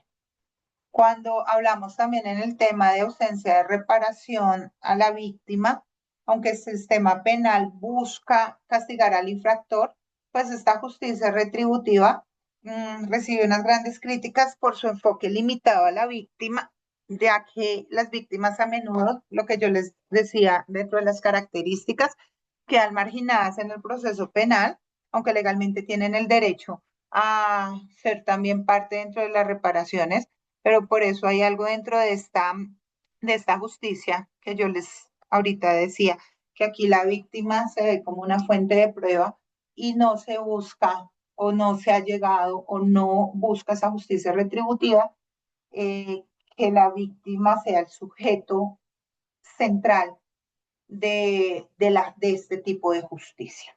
¿Ok? Igualmente tenemos aquí una justicia restaurativa, ¿listo? Y dentro de lo que entonces ahí ya dejamos de un lado la parte retributiva, vamos a una justicia restaurativa y dentro del tema de la justicia restaurativa en Colombia o la justicia restaurativa dentro de esa misma definición que ella misma tiene, pues debemos dentro de la parte de la justicia restaurativa, es un enfoque que va más allá del mero castigo y se centra en la reparación del daño que se causa a la víctima. Y este modelo busca ¿qué? Restaurar las relaciones entre el infractor, la víctima y la comunidad, enfatizando la responsabilidad del ofensor y la participación de la víctima en el proceso. Y la idea principal acá es que el delito es un daño a la persona y a las relaciones y no solamente es un acto que debe ser perseguido a través del castigo. ¿Listo? Igualmente acá vemos dentro de la justicia restaurativa que busca, ¿sí? Enfatizo esto, reparar el daño, restaurar vínculos, reconocer a la víctima y reintegrar al victimario. Diríamos que en todo lo que hemos visto, recuerden todo desde que empezamos de las teorías de que la víctima de características de principios, podríamos decir que es el modelo, podríamos considerar que es a la luz de la victimología, pues la justicia restaurativa podría entenderse como el modelo más adecuado. Tenemos también unos principios claves dentro de la justicia restaurativa y dentro de estos conceptos o estos principios claves tenemos la centralidad de las víctimas, una participación activa de las víctimas dentro de esta justicia, responsabilidad voluntaria del infractor. De pronto, aquí lo decíamos anteriormente, eso también nos puede generar un límite a la luz de la justicia transicional, porque depende de la cooperación y también de la voluntad del infractor. Pero a la luz de la justicia restaurativa, pues también genera un tema de responsabilidad voluntaria del infractor. Esta justicia lleva también a esa reparación integral desde el punto de vista material, simbólico, psicológico y social. Poder llegar dentro de esta justicia a un diálogo y reconocimiento y a una reintegración también comunitaria. Nos puede dar o nos puede ampliar este tipo de justicia o dentro de lo que estamos, o entender unas características como es aquí, les decía yo anteriormente, ese enfoque de la víctima, no solo compensar a la víctima por el daño sufrido, sino también darle voz y permitirle participar activamente del proceso. ¿Qué se espera dentro de la justicia restaurativa? Que el delincuente asuma la responsabilidad por sus acciones y reconozca el daño causado. Esto incluye tomar medidas para reparar el daño y esas medidas, como lo decíamos se los mencionaba yo anteriormente, puede ir desde ofrecer disculpas hasta realizar trabajos con la comunidad u otras formas para poder realizar también lo que llamamos compensaciones. Esta justicia restaurativa nos lleva a hablar de procesos colaborativos, ya que esta justicia tiende a enfatizar la mediación y el diálogo entre la víctima y el infractor, en lugar de ser versus, digámoslo así, en vez de volver los procesos en un proceso adversarial. Y esto puede dar lugar, este diálogo o esta mediación nos da o nos genera un entendimiento más profundo de circunstancias y consecuencias del delito, ¿no? Esa restauración de relaciones que se da dentro de este mismo tema de justicia y tiene el objetivo de restaurar las relaciones que pueden haber quedado dañadas debido al delito, no solamente, ojo aquí, que aquí me devuelvo en nuestras primeras clases, no solamente entre la víctima y el infractor, sino también dentro de la comunidad y la sociedad. Y yo les decía, y yo espero que en esto nosotros también entendamos y seamos como muy enfáticos en entender también cómo el colectivo y la sociedad somos víctimas de las actuaciones y somos víctimas de situaciones donde hay que buscar también esa reparación dentro del punto de vista social. Y aquí también esa restauración de relaciones es lo que busca, pues, un elemento característico o unas características que nos conduce o que nos ayuda a estar situados dentro de una justicia restaurativa.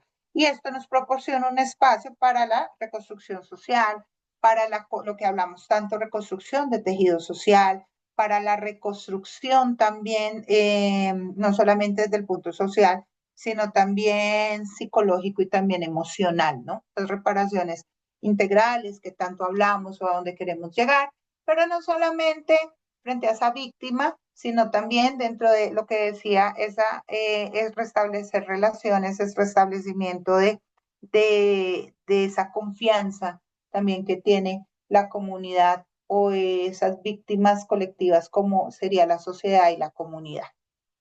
La flexibilidad en la resolución, las medidas de reparación aquí dentro de la justicia restaurativa pueden ser variadas y adaptadas a las circunstancias del caso particular, lo que nos permite una justicia más personalizada y significativa.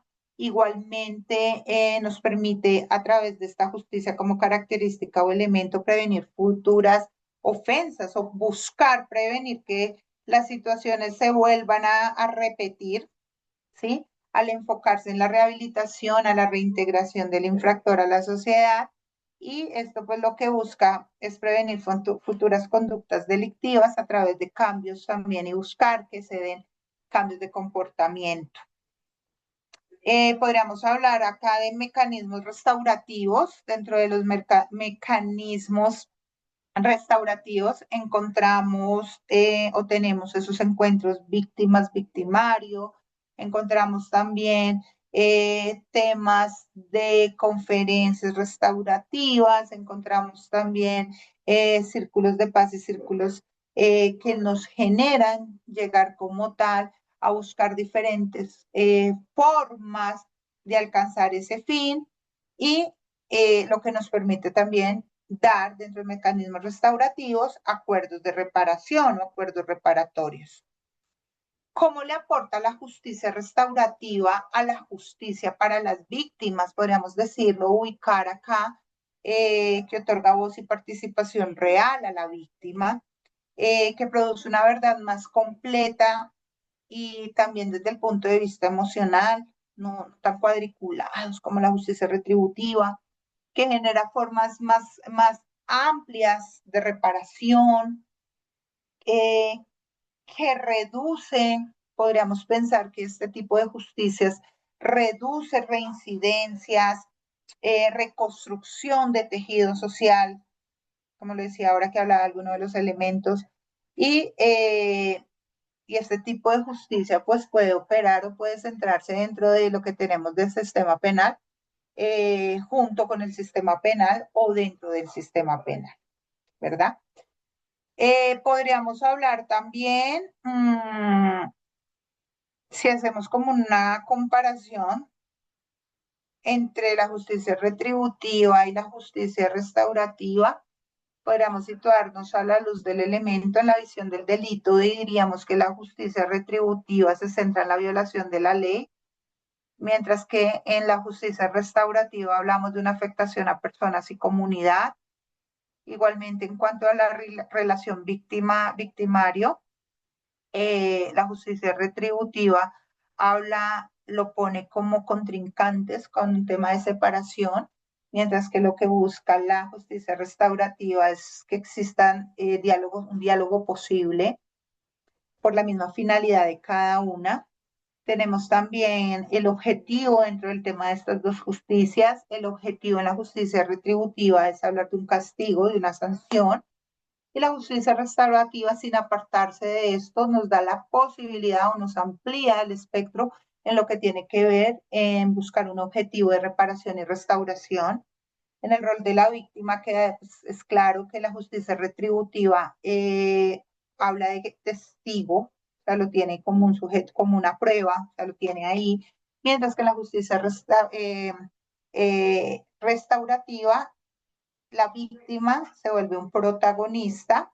A nivel de responsabilidad, podríamos hablar que en la justicia retributiva la responsabilidad centra o versa sobre hablar de un tema de responsabilidad a nivel individual, mientras la justicia restaurativa me abre esto y es apuntar a buscar una responsabilidad individual, pero también buscar una responsabilidad relacional con el tema social, con el tema de comunidad, con el tema de sociedad también.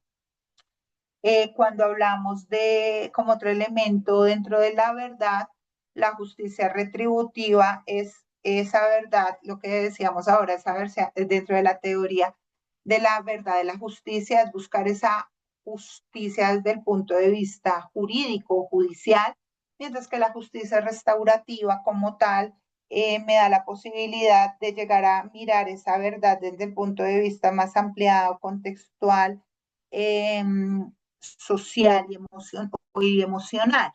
Igualmente, dentro del tema, como lo hablábamos ahora, dentro de la reparación, en la justicia retributiva hablamos de una parte, yo lo consideraría o lo diría marginal, como así, si busca una reparación desde el punto de vista más económico también, mientras que la justicia restaurativa se pone la reparación como un tema central dentro de esos hechos como tal que llevaron a esa aplicación del sistema judicial. Y en el resultado, pues queda claro que la justicia retributiva va a buscar como tal la pena, mientras que la justicia restaurativa podríamos decir que es buscar una solución integral al daño, ¿sí? Esto que podríamos concluir dentro de este punto, que la justicia retributiva protege el orden social y produce un castigo, mientras que la justicia restaurativa protege a la víctima y repara y busca la recomposición social, pero asimismo ninguna es suficiente por sí sola, y modelos exitosos como tal, pues nos buscan combinar tanto la justicia, estos dos modelos de justicia para obtener algo. Pero con respecto a esto, miremoslo, este tema de justicia restitutiva en Colombia, lo vemos, por ejemplo, reflejado en la ley 906 de 2005, conocido como la Ley de Justicia y Paz.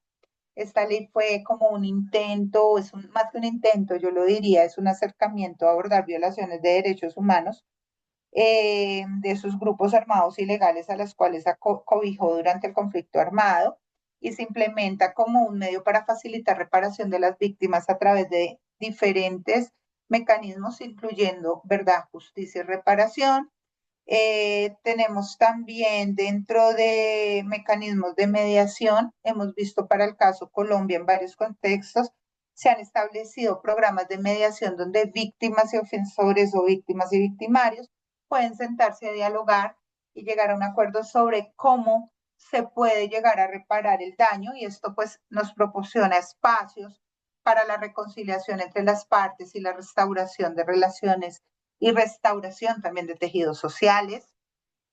Desde el punto de vista del enfoque de reparación integral, la justicia restaurativa en Colombia promueve ese punto central o ese foco de reparación integral que no solo incluye compensar económicamente, sino que lo vemos también en servicios de salud, esas reparaciones integrales en temas de servicio de salud, cuando lo vemos en temas de educación, en oportunidades de reintegración social para las víctimas, buscando abordar no solamente lo que causa el daño material, sino también pues ese tema de daño psicológico, daño moral, daño social. Colombia también lo ha reflejado mucho a nivel de comisiones de la verdad, ¿sí? Se han establecido diversas comisiones de la verdad orientadas a lograr que esa verdad sobre lo que ha sucedido en el conflicto armado y sus efectos en la sociedad, y estas comisiones pues han buscado generar procesos de reparación y reconocimiento al dolor sufrido por las víctimas, promoviendo así un enfoque restaurativo. Vemos también para el caso Colombia esa aplicación dentro del acuerdo de paz del año 2016, que está firmado por el gobierno de las FARC. Esta justicia promovió un enfoque significativo hacia la justicia restaurativa, este acuerdo, implementando mecanismos como la Jurisdicción Especial para la Paz, que facilita o busca, o la finalidad es facilitar un proceso en el que ofensores o victimarios puedan obtener también beneficios judiciales a cambio de reconocer la verdad y ofrecer pues reparaciones integrales o reparaciones a las víctimas. Si lo centramos acá en lo que tenemos que ver ya para el caso Colombia, apuntando a esto y después de dar todo ese recorrido, podríamos decir que la justicia retributiva en Colombia ha sido pues la norma en la respuesta a través formal a los delitos, buscando aplicar castigos que reflejan la gravedad de los crímenes, y a pesar de sus características, pues ha sido objeto de críticas por su limitado enfoque en el tema también de reparación a las víctimas. Mientras que la justicia restaurativa, aunque en desarrollo ha comenzado a tomar un papel más relevante, ¿sí? Porque cada vez, al depender esa justicia restaurativa también del tema de voluntariedad y cooperación, pues lo vemos como más claro, o lo vemos más fácil, o lo entendemos más fácil frente a contextos de paz y reconciliación en temas de posacuerdo, por ejemplo. Y esta perspectiva busca no solo castigar, sino también reparar y restaurar la cohesión social. La combinación de ambos enfoques, por eso les decía yo anteriormente que no podríamos hablar que uno es el perfecto y el otro también, sino que hay que buscar también la combinación de estos dos enfoques, pues nos ayuda a avanzar como hacia un sistema de justicia que llegue a ser más equilibrado, para que se reconozca tanto el tema de la pena, ¿sí? O la necesidad del castigo, pero también la importancia de no perder el eje central de todo esto que es la víctima, y de eso, de llegar más allá del tema en la reparación, de situar a la víctima como centro de gravedad, que siempre se los decía, es el centro de gravedad de todo lo que nos pueda llegar de todo lo que a nosotros se nos pueda llegar a ocurrir, es apuntar siempre a la víctima como tal. Entonces no podríamos hablar o no podríamos en este momento generar y decir, no, la verdad verdadera la tendríamos acá, sino, o vámonos acá o vamos allá, sino la necesidad o lo que se hace necesario, lo que estamos viendo, de poder hacer como mezclar estos tipos de justicia para alcanzar algo, sin olvidar que la justicia retributiva termina siendo, vuelvo a decirles, limitadas para las víctimas, que la justicia restaurativa amplía la participación la verdad y la reparación, pero depende de unas condiciones específicas y esas condiciones específicas, como se los mencionaba anteriormente, pues también está en ese ofensor o en ese victimario de esa voluntariedad de cooperar y de decir, por ejemplo, la verdad. Y a nivel de victimología, ¿sí?